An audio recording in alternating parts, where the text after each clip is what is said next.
All right, let's dive right into a really fascinating story about a luxury property in Kuala Lumpur called the RuMa Residences. Now, this place, it has a split personality. For some people, it's been a story of loss, but for others, it might just be a potential gold mine. We're going to figure out why. When you dig into the analysis of the RuMa, you come across this incredibly powerful statement. It's called a yield-generating machine. And that right there, that's the absolute core of its value today. It's built to be a powerhouse for passive income. But that's not the whole story, now by a long shot. And right away, we hit this massive paradox. I mean, how can a formidable machine also be an investment where the first people in the door actually lost money? It doesn't quite add up, right? To understand how both of those things can be true, we've got to rewind a bit. See, the key to unlocking the RuMa's value today is buried in its financial past.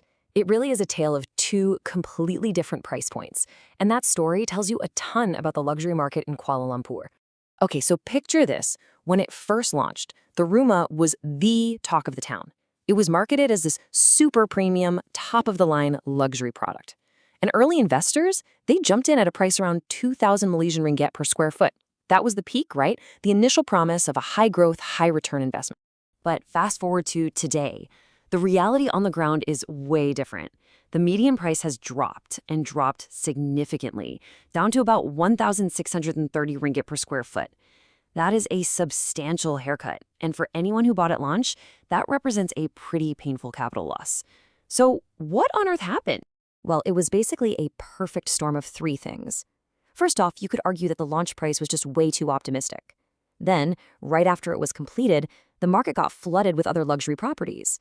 And to top it all off, a never-ending stream of new, shiny branded residences created some seriously intense competition, which just dragged prices down for everyone. So this big price drop, it really forces you to think about one of the central conflicts in any property investment. Are you playing the game for growth or for yield? The RuMa is the perfect case study for this dilemma. Are you trying to flip for a profit, or are you trying to build steady income? Let's just break that down real quick. Capital appreciation, that's the classic buy low, sell high strategy, right? You're betting that the property's value is going to shoot up so you can sell it for a big chunk of profit. Rental yield, on the other hand, is a totally different beast. That's all about creating a steady, predictable river of cash flow from tenants month after month, year after year. So here's the crucial point, the main takeaway. The RuMa, as it stands today, is absolutely not the vehicle you'd use for quick capital growth.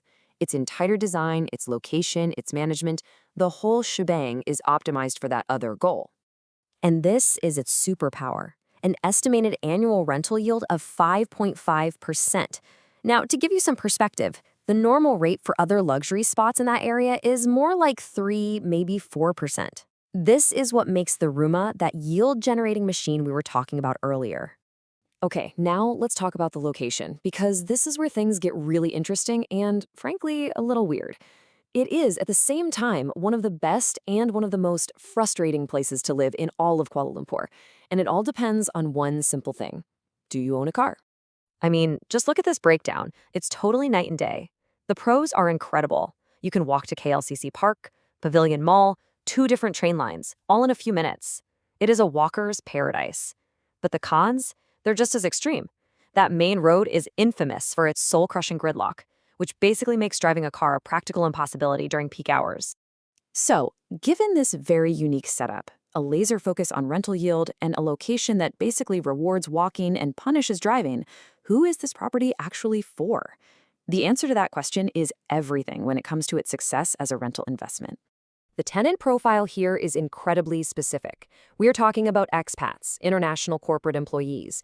Think single professionals or couples on a company lease. These folks aren't looking to buy furniture and raise a family here. They want the convenience of hotel services, they want the small, efficient apartments, and they absolutely want the ability to walk everywhere without ever needing a car.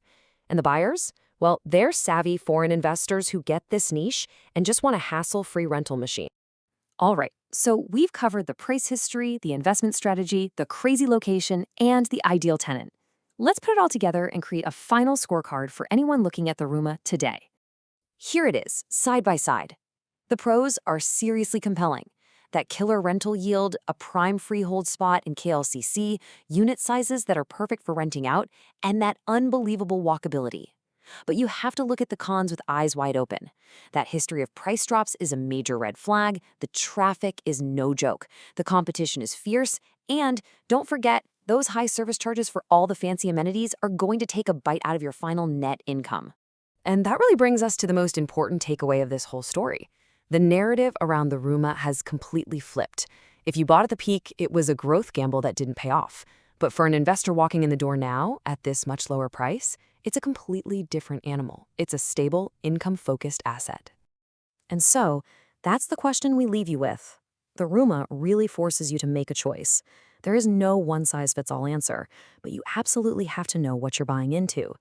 Are you looking for the steady, reliable hum of a cash flow machine, or are you looking for the high-stakes roller coaster of capital growth? It's a choice every investor has to make.